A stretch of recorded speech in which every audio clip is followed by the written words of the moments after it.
राम राम सभी भाइयों को। आज हम स्टेनोग्राफर की एक नई लेटेस्ट वैकेंसी के बारे में बात करने वाले हैं, जो कि CSIR केंद्रीय इलेक्ट्रॉनिकी अभियांत्रिकी अनुसंधान संस्थान से निकाली गई है। दोस्तों, अगर आप लोग नए हैं और इस चैनल को सब्सक्राइब नहीं किया है तो सब्सक्राइब कर लें, क्योंकि इस चैनल पर सबसे पहले ही आपको ऑनलाइन या ऑफलाइन स्टेनोग्राफर की जो भी लेटेस्ट से लेटेस्ट वैकेंसीज निकलती हैं उनके बारे में आप लोगों को बताया जाता है। तो आप लोग चैनल को सब्सक्राइब कर लें, बेल आइकन को प्रेस करें ताकि जो नोटिफिकेशन है आप लोगों के पास जल्द से जल्द पहुँचे। तो चलिए स्टार्ट करते हैं। सबसे पहले देखते हैं हम अपने ऊपर की तरफ, यहाँ पर देखते हैं तो यहाँ पर जो हमारा नोटिफिकेशन रिलीज किया गया है ये CSIR केंद्रीय इलेक्ट्रॉनिकी अभियांत्रिकी अनुसंधान संस्थान की तरफ से रिलीज किया गया है। और जो इसका हेडक्वार्टर है पिलानी, राजस्थान, भारत, इंडिया। और यहाँ पर इसका जो एरिया पिन कोड है हम लोग देख सकते हैं। एडवर्टाइजमेंट नंबर जो है इसका 1/2025, डेट जो है 7 फरवरी 2025 है, एडवर्टाइजमेंट की जो डेट है। अब आगे से अगर देखते हैं start date, registration and fee submission for online application, तो यहाँ पर जो है 10 फरवरी 2025 यानी मंडे, सोमवार से स्टार्ट हो चुका है। और जो इसका लास्ट डेट रजिस्ट्रेशन और फीस सबमिशन का है वो जो है 12 मार्च वेडनेसडे 6 बजे शाम तक है। यानी कि आज से जो दिन बचे हुए हैं वो ज़्यादा दिन नहीं बचे हुए हैं। आज इसमें 8 मार्च हो चुके हैं और 4 ही दिन केवल बचे हुए हैं। तो आगे आप लोग देख सकते हैं यहाँ पर advertisement for the post of junior secretariat assistant and junior stenographer, यानी कि यहाँ पर इन्होंने जो पोस्ट रिलीज की हुई है इन्होंने जूनियर सेक्रेटरिएट असिस्टेंट और जूनियर स्टेनोग्राफर के लिए पोस्ट को निकाला हुआ है। तो आइए अब देखते हैं। अब इन्होंने यहाँ पर पोस्ट कोड दे रखा है, यहाँ पर name and number of post, reservation status इस वाली कॉलम में दे रखा है, और पे लेवल कितना है इसके बारे में बता रखा है। अपर एज लिमिट जो है उसके बारे में बता रखा है, और ये जो एसेंशियल क्वालिफिकेशन है उसके बारे में भी इन्होंने यहाँ पर बता रखा है, और जॉब रिक्वायरमेंट, स्पेसिफिकेशन, ठीक है, इत्यादि चीज़ों के बारे में इन्होंने इस कॉलम में बता रखा है।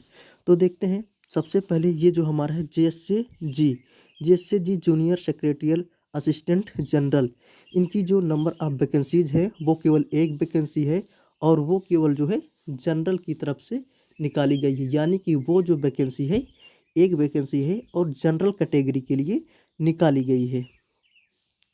और यहाँ पर जो है सेकेंड पे लेवल है, और यहाँ की जो पेमेंट है 19,009 से 63,200 तक मिलने वाली है। और पेमेंट लगा के वगैरह TA DA RA HRA और जो भी महंगाई भत्ता वगैरह होता है यहाँ पर ये लोग मिला करके इसको 30+ कर देते हैं। ठीक है, ये जो पेमेंट होती है ग्रास करके 30+ चली जाती है। और एजुकेशनल क्वालिफिकेशन के बारे में इन्होंने जब कहा है तो इन्होंने कहा कि यहाँ पर 10+2 होना चाहिए, यानी कि इंटर पास होना चाहिए। और आगे जो है हम लोग अपनी नेक्स्ट वैकेंसी के बारे में देखते हैं। तो यहाँ से फिर से जो निकली है JSC फाइनेंस एंड अकाउंटेंट, वहाँ पर भी जनरल की 2 पोस्ट निकली हैं और SC की केवल एक ही पोस्ट निकाली गई है। यहाँ पर इन्होंने इसकी केवल 3 पोस्ट निकाली है। इनके लिए भी सेम वही क्वालिफिकेशन है और सेम वही पेमेंट है। अब हम लोग देखते हैं जो हमारी तीसरी है JSC स्टोर्स एंड परचेज, यानी junior secretariat assistant stores and purchase. इनकी टोटल एक वैकेंसी आई हुई है और इनके लिए भी सेम क्वालिफिकेशन रखी हुई है। अब जो है हमारा फाइनल वैकेंसी है वो है हमारा जूनियर स्टेनोग्राफर हिंदी, जो हमारा मेन मुद्दा है। अब देख सकते हैं यहाँ पर इन्होंने जनरल से एक वैकेंसी निकाल रखी है और ST की एक वैकेंसी निकाल रखी है। इन्होंने टोटल 2 वैकेंसी निकाली हुई है। और इन्होंने एज लिमिट यहाँ पर लगाया हुआ है 27 वर्ष। ठीक है। और इसके बाद यहाँ पर इन्होंने कहा है कि 10+2 आपको पास होना चाहिए। और इन्होंने यहाँ पर अपने जॉब रिक्वायरमेंट स्पेसिफिकेशन में बोला है कि candidate are required to provide secretarial, stenographic, typing and any other official administrative work as and when assigned by complete authority. तो अब सेकंड की तरफ देखते हैं। अब यहाँ पर इन्होंने स्किल टेस्ट के बारे में बात की है। ठीक है। यहाँ पर नॉर्म्स के लिए बात करी है और इसके बाद यहाँ पर इन्होंने सेक्रेटरियल असिस्टेंट की बात करी है और यहाँ पर इन्होंने जूनियर स्टेनोग्राफर के बारे में बात करी हुई है। तो इन्होंने नॉर्मली वही क्या होता है कि हमारा 80 वर्ड पर मिनट की स्पीड से डिक्टेशन ये लोग डिक्टेट करते हैं और जो है 10 मिनट्स में वही लिखना होता है। इसके बारे में इन्होंने यहाँ पर बताया हुआ है। आगे की तरफ जो हमारा तीसरा कॉलम है उसमें हम लोग देखते हैं तो इन्होंने सिलेबस को बता रखा है। तो सिलेबस के लिए जो है इन्होंने स्टेनोग्राफर के लिए बताया है कि सबसे पहले मोड ऑफ एग्जामिनेशन जो है इनका एग्जामिनेशन OMR बेस्ड के ऊपर होगा, यानी आपको एक पेन पेपर बेस्ड के ऊपर आपका एग्जामिनेशन होने वाला है। और ये जो एग्जामिनेशन का जो मीडियम है वो इंग्लिश लैंग्वेज के ऊपर ही केवल होगा, यानी कि इंग्लिश वाले इंग्लिश के ऊपर करेंगे और हिंदी वाले हिंदी के ऊपर कर सकते हैं, क्योंकि यहाँ पर लिखा है the question will be set both in Hindi and English except the question on English language. ठीक, यानी कि यहाँ पर जो क्वेश्चन सेट होंगे वो इंग्लिश और हिंदी दोनों भाषाओं में सेट होंगे। और स्टैंडर्ड जो एग्ज़ाम है यहाँ पर 10+2 रखा गया है, अर्थात आपका जो एग्जामिनेशन स्टैंडर्ड होगा थोड़ा अपर होने वाला है। नंबर ऑफ क्वेश्चंस जो है 200 होने वाले हैं और टोटल टाइम अलॉटेड जो है आपको 2 घंटे मिलने वाले हैं, यानी 200 क्वेश्चन को सॉल्व करने के लिए आपको 2 घंटे दिए जाएंगे, यानी कि सेम पैटर्न वही SSC वाला है। और इन्होंने सिलेबस भी लगभग वही SSC वाला ही निकाल रखा है। देखिए जनरल इंटेलिजेंस यानी रीजनिंग के लिए इन्होंने 50 क्वेश्चन 50 नंबर के, इसके बाद जनरल अवेयरनेस के लिए 50 क्वेश्चन 50 नंबर के, और इंग्लिश लैंग्वेज एंड कम्प्रीहेंशन के लिए जो है 100 नंबर 100 क्वेश्चन की। ठीक है, इस प्रकार से इनका जो है ये जो सिलेबस है। अब देखते हैं हम लोग नेक्स्ट की तरफ जो है प्रोफिशिएंट टेस्ट इन स्टेनोग्राफी। अब स्टेनोग्राफी टेस्ट के लिए इन्होंने बोला है हिंदी के लिए आपको जो है 50 मिनट टाइपिंग के लिए दिए जाएंगे। अगर आप कोई किसी प्रकार की डिजीज से पीड़ित हैं, यानी कि आप फिजिकली फिट नहीं है, तो आपको 70 मिनट दिए जाएंगे। आप अगर फिजिकली चैलेंज्ड हैं, हिंदी वालों के लिए 65 मिनट, और अगर आप फिजिकली चैलेंज्ड हैं तो आपको 90 मिनट दिए जाएंगे। अब यहाँ पर इन्होंने मिस्टेक के बारे में बताया, फुल मिस्टेक के बारे में बताया रखा है और हाफ मिस्टेक के बारे में बताया रखा है। ठीक है, और यहाँ पर इन्होंने बताया परसेंटेज ऑफ एरर कि ये लोग जो है एरर को कैसे काउंट करने वाले हैं।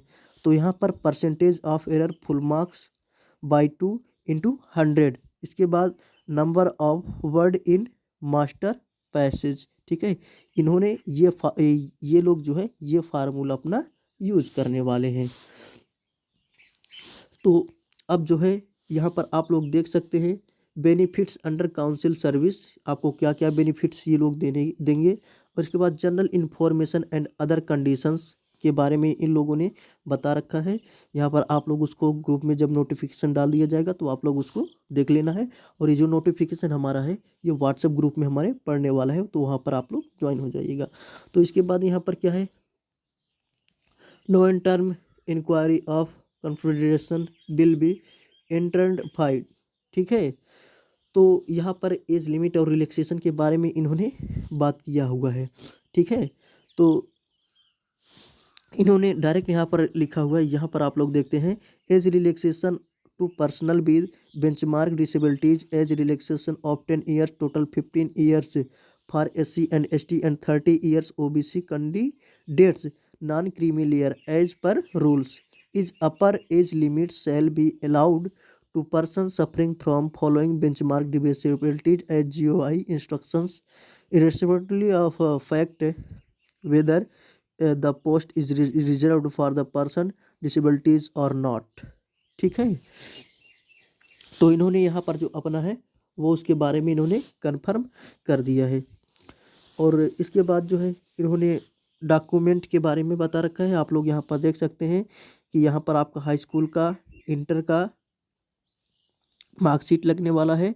ठीक है, इसके साथ साथ अगर आप लोग रिजर्व कैटेगरी से बिलोंग करते हैं तो आपका कास्ट सर्टिफिकेट लगेगा, एनओसी लगेगा, नो ऑब्जेक्शन सर्टिफिकेट लगेगा, फीस रिसिप्टेबल, फीस रिसिप्ट लगेगा। ठीक है, और इसके बाद सर्टिफिकेट लगेगा आपके, जो ये अगर कोई हायर क्वालिफिकेशन है तो उसके सर्टिफिकेट आपकी लगने वाली है। अगर आप लोग विकलांग हैं तो आपका जो है फिजिकली बेंचमार्क का सर्टिफिकेट लगने वाला है। इसके बाद यहाँ पर जो आप लोग हैं अलग अलग से इसको देख सकते हैं कि इन्होंने सीधे सीधे यहाँ पर क्या लिखा है कि no hard copy of application और any documents is required to be sent, यानी कि आपको कोई भी हार्ड कॉपी इनके एड्रेस पर नहीं भेजनी है। ठीक है, और यहाँ पर देख लीजिए कंट्रोलर का साइन भी हुआ है। ठीक है, यानी कि ये जो हमारी वैकेंसी है पूर्ण रूप से ऑनलाइन वैकेंसी होनी है। आप लोगों को ऑनलाइन ही इनका फॉर्म फिल करना है, ये किसी भी प्रकार से ऑफलाइन वैकेंसी नहीं है। ठीक है दोस्तों, तो एंड करते हैं दोस्तों अपने इस वीडियो को। और अगर आप लोगों ने चैनल को सब्सक्राइब नहीं किया तो चैनल को सब्सक्राइब जरूर से ज़रूर कर लें। धन्यवाद।